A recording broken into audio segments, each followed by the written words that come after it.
নমস্কার দর্শক বন্ধুরা, কুকিং উইথ লাভ চ্যানেলে আপনাদের সকলকে স্বাগত।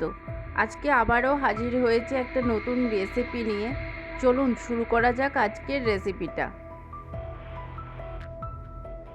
আমরা এখানে 4টে কাজু এবং হাফ টিস্পুন চারমগজ আধ ঘন্টা জলে ভিজিয়ে রেখেছি। তারপরে এগুলোকে মিক্সিং জারে ট্রান্সফার করে ওই মিক্সিং জারে 2 টেবিল চামচ টক দই নিয়ে সবগুলো মিশিয়ে একটা পেস্ট বানিয়ে নিচ্ছি।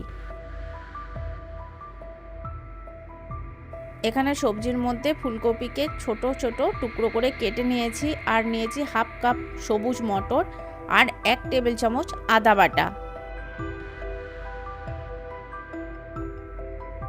এখন কড়াইতে 2 টেবিল চামচ সাদা তেল গরম করে তার মধ্যে কেটে রাখা ফুলকপির টুকরোগুলো দিয়ে এবং অল্প পরিমাণে নুন দিয়ে ভালো করে ভেজে আমরা অন্য একটা পাত্রে তুলে রেখে দিচ্ছি। ফুলকপি ভেজে তুলে নেবার পর ওই তেলে ফোড়ন হিসেবে আমরা দিচ্ছি একটা শুকনো লঙ্কা, 4টে এলাচ, একটা দারচিনি, 4টে লবঙ্গ এবং সব কিছুকে কয়েক সেকেন্ড নাড়াচাড়া করে নিচ্ছি।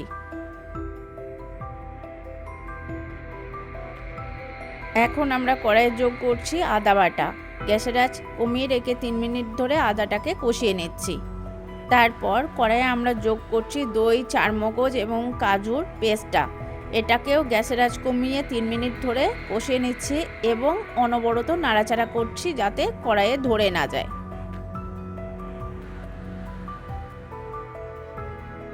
এখন আমরা কড়াইয়ে যোগ করছি স্বাদমতো নুন এবং 1 মিনিট ধরে সব কিছুকে নাড়াচাড়া করে নিচ্ছি।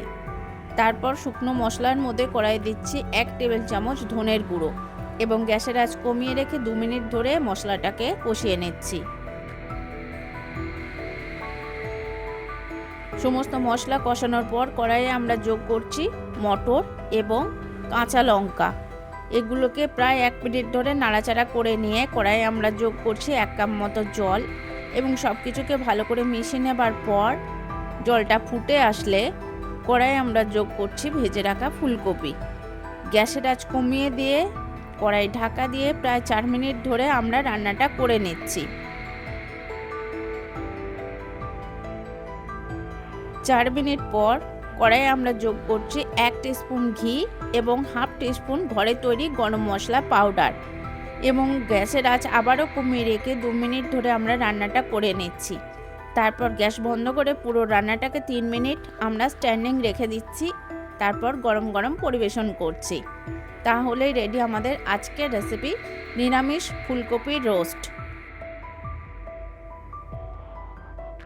আপনাদের যদি আমার রেসিপি ভালো লাগে তাহলে লাইক, শেয়ার এবং আমার চ্যানেলটিকে সাবস্ক্রাইব করতে অবশ্যই যেন ভুলবেন না।